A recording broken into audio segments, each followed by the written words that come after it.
जब तुम्हारी बुद्धि मोह रूपी सघन वन को पार कर जाएगी तो तुम उस सुने हुए तथा सुनने योग्य सबके प्रति अनन्य मनस्क हो जाओगे। भगवत भक्तों के जीवन में ऐसे अनेक उदाहरण प्राप्त हैं जिन्हें भगवत भक्ति के कारण वैदिक कर्म कांड से विरक्ति हो गई।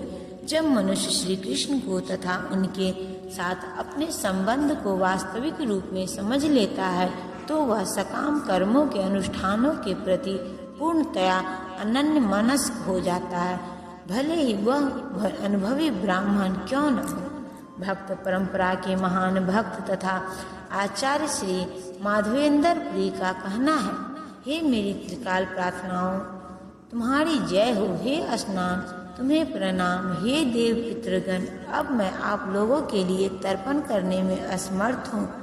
अब तो जहाँ भी बैठता हूँ यादव कुलवंशी कंस के हंता श्री कृष्ण का ही स्मरण करता हूँ और इस तरह मैं अपने पापमय बंधन से मुक्त हो सकता हूँ।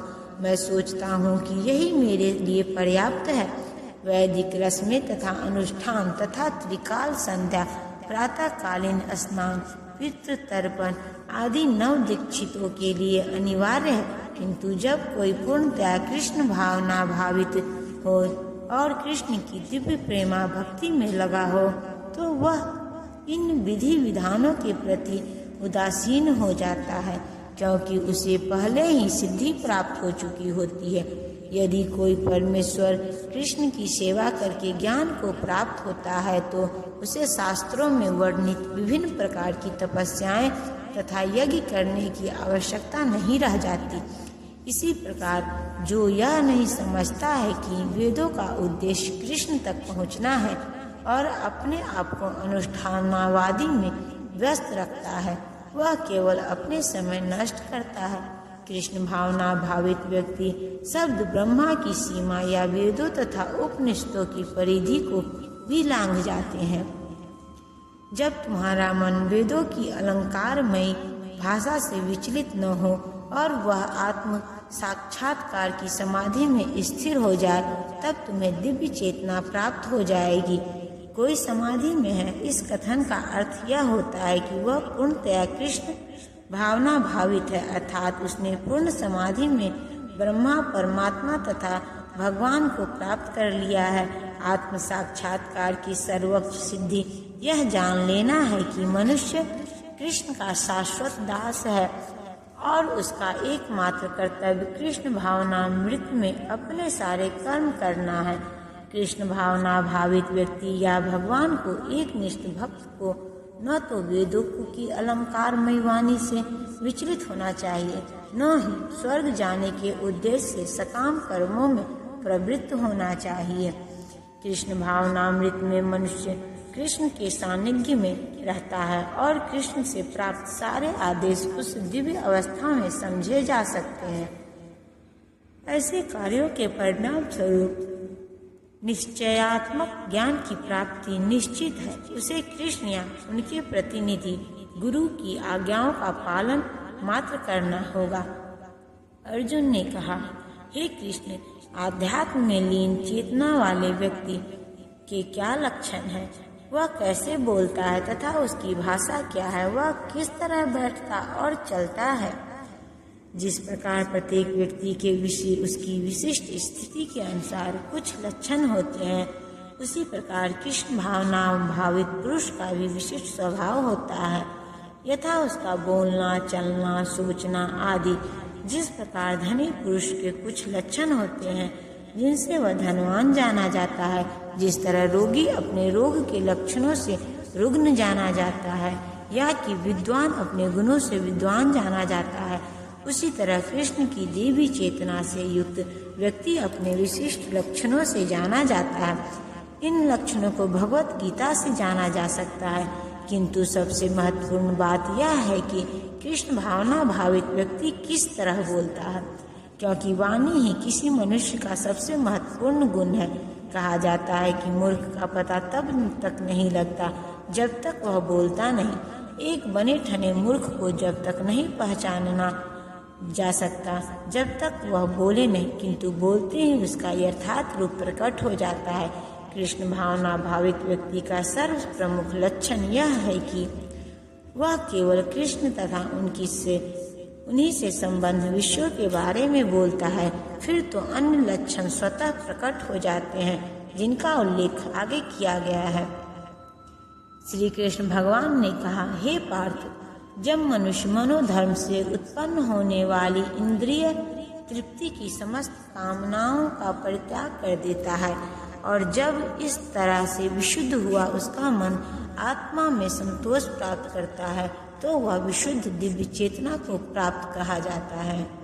श्रीमद् भागवत में पुष्टि हुई है कि जो मनुष्य पूर्णतया कृष्ण भावना भावित या भगवत भक्त होता है उसमें महर्षियों के समस्त सद्गुण पाए जाते हैं, किंतु जो व्यक्ति आध्यात्म में स्थित नहीं होता उसमें एक भी योग्यता नहीं होती, क्योंकि वह अपने मनोधर्म पर ही आश्रित रहता है। फलतः यहाँ यह ठीक ही कहा गया है कि व्यक्ति को मनोधर्म द्वारा कल्पित सारी विषय वासनाओं को त्यागना होता है। कृत्रिम साधनों से इनको रोक पाना संभव नहीं, किंतु यदि कोई कृष्ण भावनामृत में लगा हो तो सारी विषय वासनाएं स्वतः ही बिना किसी प्रयास के दब जाती है। अतः मनुष्य को बिना किसी झिझक के कृष्ण भावनामृत में लगना होगा, क्योंकि यह भक्ति उसे दिव्य चेतना प्राप्त करने में सहायक होगी। अत्यधिक उन्नत जीवात्मा अपने आप को परमेश्वर का शाश्वत दास मानकर आत्मतुष्ट रहता है। ऐसे आध्यात्मिक पुरुष के पास भौतिकता से उत्पन्न एक भी विषय वासना फटक नहीं पाती। वह अपने को निरंतर भगवान का सेवक मानते हुए सहज रूप में सदैव प्रसन्न रहता है, जो त्रैतापों के होने पर भी मन में विचलित नहीं होता, अतः सुख में प्रसन्न नहीं होता, और जो आसक्ति, भय तथा क्रोध से मुक्त है वह स्थिर मन वाला मुनि कहलाता है। मुनि शब्द का अर्थ है वह जो निःशुष्क चिंतन के लिए मन को अनेक प्रकार से उद्वेलित करे किंतु किसी तथ्य पर न पहुंच सके। कहा जाता है कि प्रत्येक मुनि का अपना अपना दृष्टिकोण होता है और जब तक एक मुनि अन्य मुनियों से भिन्न न हो तब तक उसे वास्तविक मुनि नहीं कहा जा सकता। किंतु जिस स्थिति मुनि का भगवान ने यहाँ उल्लेख किया है वह सामान्य मुनि से भिन्न है।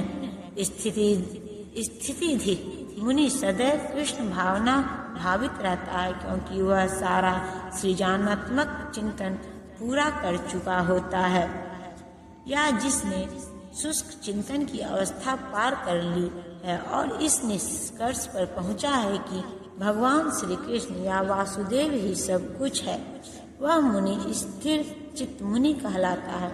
ऐसे कृष्ण भावना भावित व्यक्ति तीनों तापों के संघात से तनिक भी विचलित नहीं होता, क्योंकि वह इन कष्टों को भगवत कृपा के रूप में लेता है और पूर्ण पापों के कारण अपने को अधिक कष्ट के लिए योग्य मानता है, और वह देखता है कि उसके सारे दुख भगवत कृपा से रंच मात्र रह जाते हैं। इसी प्रकार जब वह सुखी होता है तो अपने को सुख के लिए अयोग्य मानकर इसका भी श्रेय भगवान को देता है।